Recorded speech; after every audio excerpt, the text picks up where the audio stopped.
Hi, welcome back to another Mia's Bookshelf video. This week's video is some of my favorite fantasy book recommendations that have no spice. I did just want to cut in really quickly and mention that I will have age ratings as well as more detailed descriptions of the books and their content warnings in the description, so please check that out.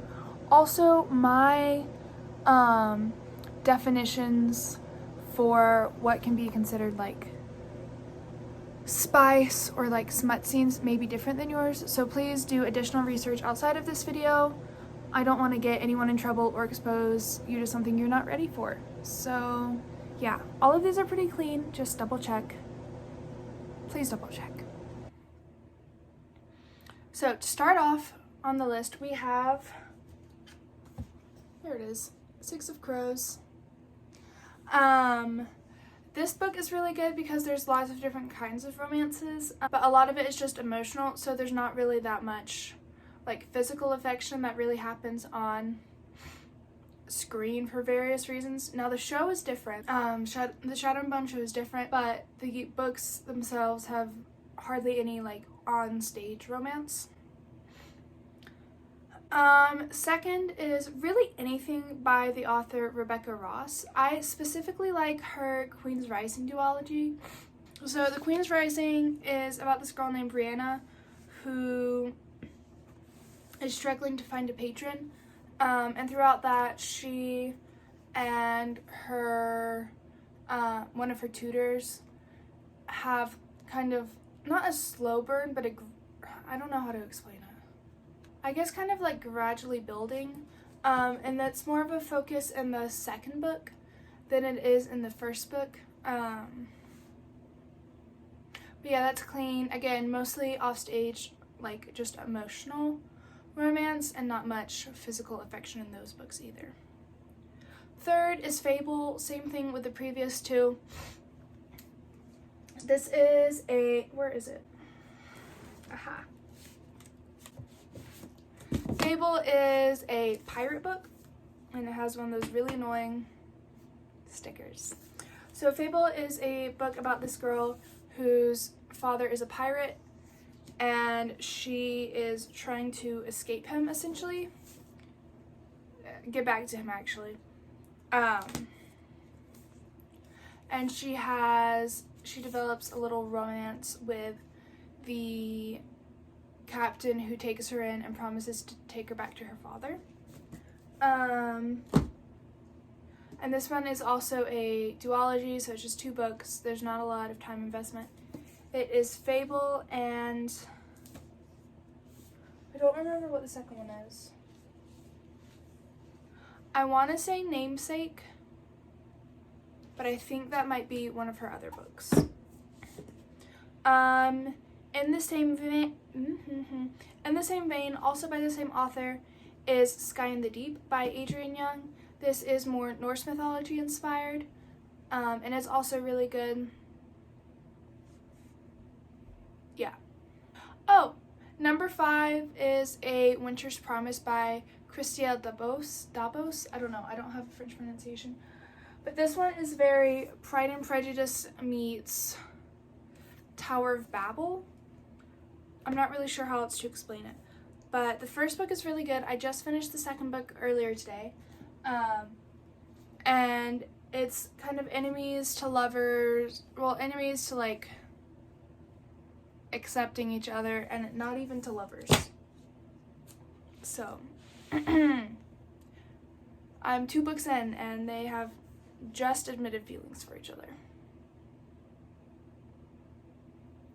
But it is really good. It's a very interesting book. It's very like philosophical more than anything, so it takes me a while to read each book. Number 6 is sorry, this is driving me crazy because these are out of order now. Ah! Okay, hold on.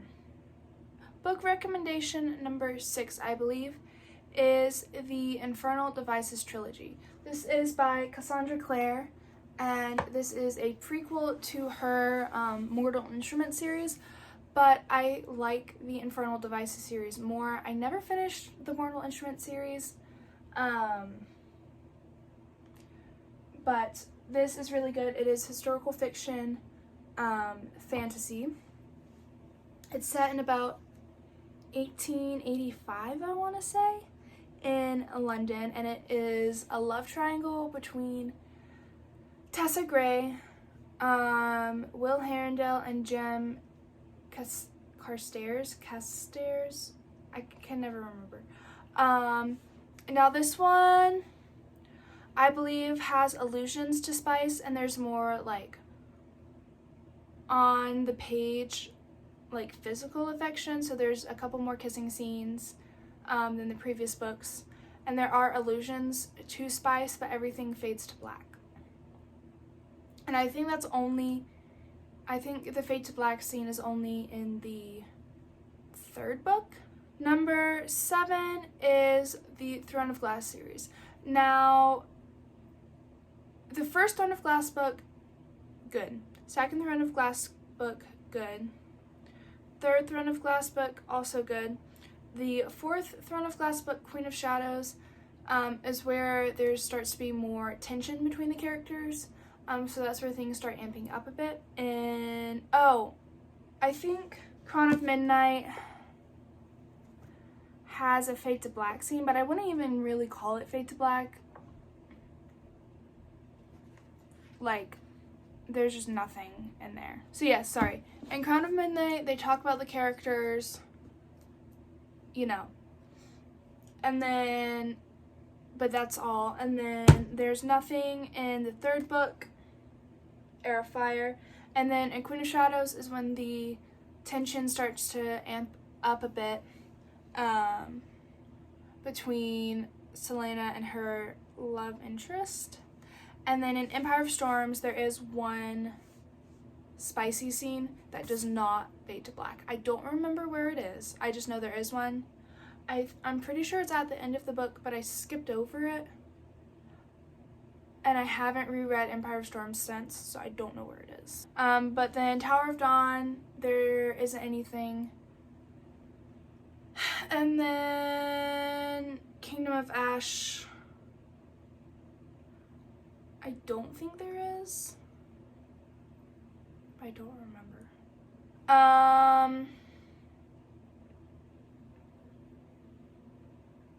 Okay. Book recommendation number 8 is A Far Wilder Magic. Now, this one is mostly just like emotional romance. There's not much physical affection, but there are some mentions of the female main character reading specifically like spicy books. So if you don't want that, don't read the book, but otherwise I don't think there is anything that needs to be mentioned. Number 9 is Castles in Their Bones by Laura Sebastian. She wrote Ash Princess, which I didn't really like, but Castles in Their Bones is really interesting. There's lots of political intrigue. It's about these triplet girls who are each sent to conquer different kingdoms by their mother. And they each have their own various little like romances in there. I don't remember if there's anything in this book. I don't think there is, but I am sorry if you read that and find something. Please let me know. Number 10 is Ruby Red. This is a time-traveling trilogy. So it's about this girl, Gwen, who is forced to team up with this guy to like save the world by traveling through time, basically. Anyway, again with this one, I also don't remember. I know there are some kissing scenes, and I believe a fade to black scene, but I think that's it. There might not even actually be a fade to black scene. Just some like make out scenes. Number 11, second to last, is Don't Call the Wolf by, I don't remember. But honestly, I don't even remember if there was romance in this book. I think there was, but I don't remember. I just remember enjoying it. That's about all I can give you there. And then finally is Legendborn. Now, I did read this one almost 2 years ago, and I haven't read Bloodmarked yet, the sequel. So I can't tell you if there's anything in Bloodmarked, but as far as I'm aware, in Legendborn, I think there's a Fade to Black scene. This one was a long book, and I read this at the same time as The Raven Boys, and so I'm getting the plots mixed up. Anyway, so for Legendborn, I think there is a Fade to Black scene, but I'm not entirely sure. If I got anything wrong with any of these books, if there's more content that I forgot about, please let me know in the comments. I know in some of these books there are usages of like drugs and alcohol.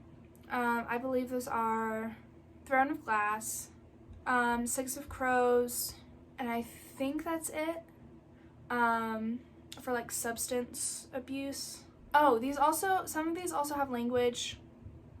I'm pretty sure Far Wilder Magic, Throne of Glass, oh, maybe Ruby Red as well. I think those are all the content warnings I can think of for those books. Please let me know if you have any more that I forgot about, because that is very likely. And I do try to be careful with the books I recommend, so if any of these surprised you, please let me know. But I will see you soon with another video. Bye!